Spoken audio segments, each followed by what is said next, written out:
ఉత్తరాంధ్రలో ప్రసిద్ధి చెందిన బొజ్జన్నకొండ జాతర సంప్రదాయబద్ధంగా జరిగింది. ప్రతి ఏటా కనుమ రోజు జరిగే ఈ కార్యక్రమంలో వివిధ ప్రాంతాలకు చెందిన బౌద్ధ భిక్షువులు పాల్గొన్నారు. కార్యక్రమంలో అనకాపల్లి ఎంపీ డాక్టర్ సత్యవతి పాల్గొన్నారు. దేశంలో అరుదుగా ఉండే బౌద్ధ క్షేత్రాల్లో ఒకటైన బొజ్జన్నకొండ పర్యాటక ఆధ్యాత్మిక క్షేత్రాల్లో ఒకటిగా వెలసిల్లుతోంది.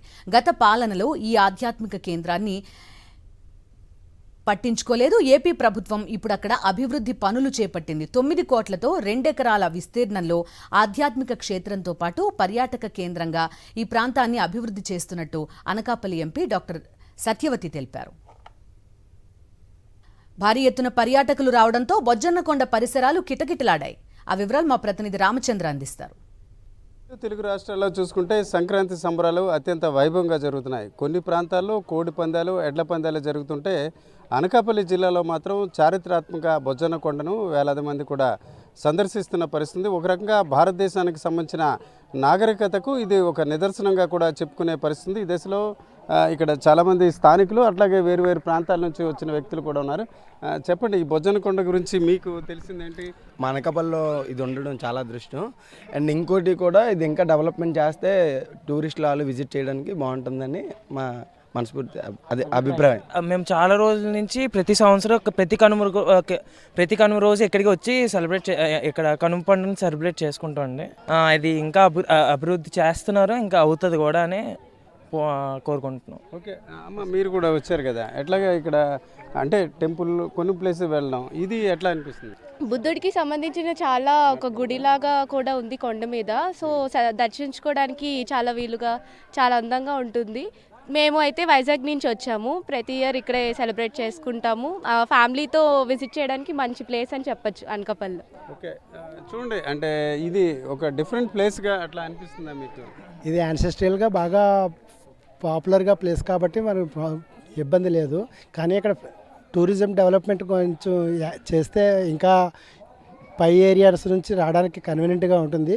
వాటర్ ఫెసిలిటేషన్ ఇక్కడ చిన్నప్పటి నుంచి ఉన్నదే 2 స్టైర్స్ లోపల ఉంటుంది. అంతా డ్రిల్లింగ్ తోటి 2 స్టైర్స్తో బుద్ధిజం స్టాచ్యూ ఉంటుంది. దానిపైన ఇంకా బాగుంటుంది, ఇంకా ఫ్యామిలీస్ తోటి కన్వీనియంట్గా ఉంటుంది. చెప్పండి అమ్మా, మీరు కూడా వచ్చారు కదా, ఎట్లాగే ఈరోజు కనుమ పండుగని మీరు? మా చిన్నప్పటి నుంచి బుద్ధుని యొక్క ఇది చూడడం జరుగుతుంది. బట్ మా చిన్నప్పుడు చుట్టుపక్కలంతా కూడా పొలాలతో ఉండేది. బట్ బుద్ధుడు అంటే వరల్డ్ ఫేమస్గా చాలా ప్రసిద్ధి చెందిన హిస్టారికల్ ప్లేస్. అలాంటి దాన్ని ఇంకొంచెం డెవలప్ చేస్తే బాగుంటుంది అనేది మా ఒపీనియన్. యాక్చువల్లీ ఇక్కడ ఏంటంటే మనకి కోట్లింగాలు ఉంటాయని చెప్పేసి అంటూ ఉంటారు. బుద్ధుని తాలూకవి గుర్రపు స్థలాలు ఉన్నాయి లోపల. సో ఇది ఇంకొంచెం డెవలప్ అవ్వాలని కోరుకుంటున్నాను. అమ్మా, మీరు కూడా అప్పుడప్పుడు వస్తుంటారా? ఈరోజు ఏం చూసారమ్మా? మేము ఇది 50 సంవత్సరాల క్రితం మేము చిన్నపిల్లలమే. మా నాన్నగారు స్టార్టింగ్ ఇక్కడ ఫౌండర్, బుద్ధిజంకి ఫౌండర్ మా నాన్నగారు బర్మా అర్జునరావు అంటారు అతన్ని. అతనే తీసుకొచ్చారనమాట ఇక్కడ వైజాగ్లోని. అతనే స్థాపించారు. భగవాన్ బుద్ధుడు తాలూకు అంత చరిత్ర అంతా అతనికి తెలుసు. చూడండి అమ్మా, ఈ టెంపుల్ గురించి చెప్పండి. టెంపుల్ అంటే ఈ బుద్ధిస్ట్ ప్లేస్ అంటే మీ నాన్నగారు బర్మా అర్జునరావు గారు యాక్టివిటీ అంటే వైజాగ్లో కూడా చేశారు నాకు తెలుసు. బట్ ఈ ప్లేస్ని ఇంకా చాలామంది వచ్చి చూడడం మంచిది అనుకుంటున్నారు. ఇప్పుడున్న పరిస్థితులు ఎలా అనిపిస్తుంది? ఇప్పుడున్న పరిస్థితుల్లో బౌద్ధ భిక్కులు వచ్చారు. నాగ్పూర్ నుంచి ఒకరును, బొంబాయి నుంచి ఒకరు వచ్చారు. ఏంటి ఇలా ఉంది ఇక్కడ, డెవలప్మెంట్ లేదు ఇక్కడ అని చెప్పేసి అంటున్నారు. మీరు దయచేసి మీ మీడియా ద్వారా అయినా సరే ఇక్కడ డెవలప్మెంట్ చేస్తారని మేము కోరుకుంటున్నాము. ముఖ్యంగా చూసుకుంటే ఇటీవల ఏపీ ప్రభుత్వం ప్రత్యేకంగా మౌలిక సదుపాయాలు కల్పించే మరికొన్ని నిర్మాణ దశలో కూడా ఉన్న పరిస్థితి. ఏదేమైనప్పటికీ ఇతర ప్రాంతాల్లో జాతరలు జరుగుతుంటే ఈరోజు చూసుకుంటే విశాఖలోనే ముఖ్యంగా ఏపీలో అరుదుగా ఉండే ఈ బౌద్ధ క్షేత్రాన్ని చాలామంది సందర్శిస్తున్న వాతావరణం మనకు కనిపిస్తుంది. కెమెరా పర్సన్ శంకర్తో రామచంద్రరావు, సాక్షి టీవీ, బొజ్జన్నకొండ నుంచి. నుంచి ఈ బొజ్జన్నకొండ బుద్ధుని కొండతో అనుబంధం, అనేక బౌద్ధ సంఘాలు ఇక్కడికి వచ్చి విశేష ఆరాధనలు చేస్తూ ఉంటే ఒక గర్వంగా భావిస్తున్న సందర్భాలు అనేకం ఉండేవి. గత ప్రభుత్వాలు అనేక సార్లు దీనికోసం ప్రయత్నం చేసినా కూడా ఎవ్వరు కూడా సక్సీడ్ అవ్వలేని సందర్భాలు మనందరికీ తెలుసు.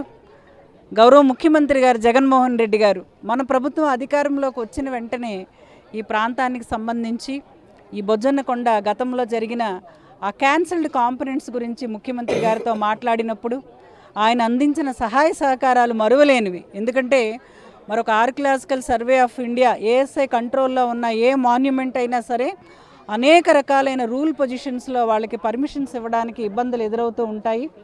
గౌరవ ముఖ్యమంత్రి గారు ఏదైతే 1.4 kilometres away from the monument మనకి స్థలాన్ని ఇవ్వటంలో మన రాష్ట్ర ప్రభుత్వం, మన గౌరవ ముఖ్యమంత్రి వర్యులు ప్రత్యేక చొరవ తీసుకుని అధికారులను ఆదేశించి టూరిజం శాఖకి ఒక స్థలాన్ని మన ఏలేరు కాలువకి మరి పక్కనే ఉన్నటువంటి ఒక 1.6 ఏకర్స్ స్థలాన్ని మనం ఈ టూరిజం శాఖకి బదలాయించడంతో అనుమతులు చాలా శరవేగంగా అనుమతులు రావటం, 7.5 కోట్లు సుమారుగా దీనికి సెంట్రల్ ఫండ్స్ రావటం, మనం సైట్ 1.6 ఏకర్స్ స్థలాన్ని రాష్ట్ర ప్రభుత్వం దీనికి కేటాయించటం కూడా నిజంగా ఈ ప్రాంతవాసులు కానీ ఈరోజు ఈ కార్యక్రమం జరుపుకుంటున్నటువంటి బౌద్ధ సంఘాల వారు కానీ మరి ఇక్కడ ప్రత్యేక ప్రార్థనలు చేయడానికి వచ్చినటువంటి బౌద్ధ ధమ్మాస్ కానీ మరి నిజంగా కూడా అభినందిస్తున్నారు మన ప్రభుత్వాన్ని.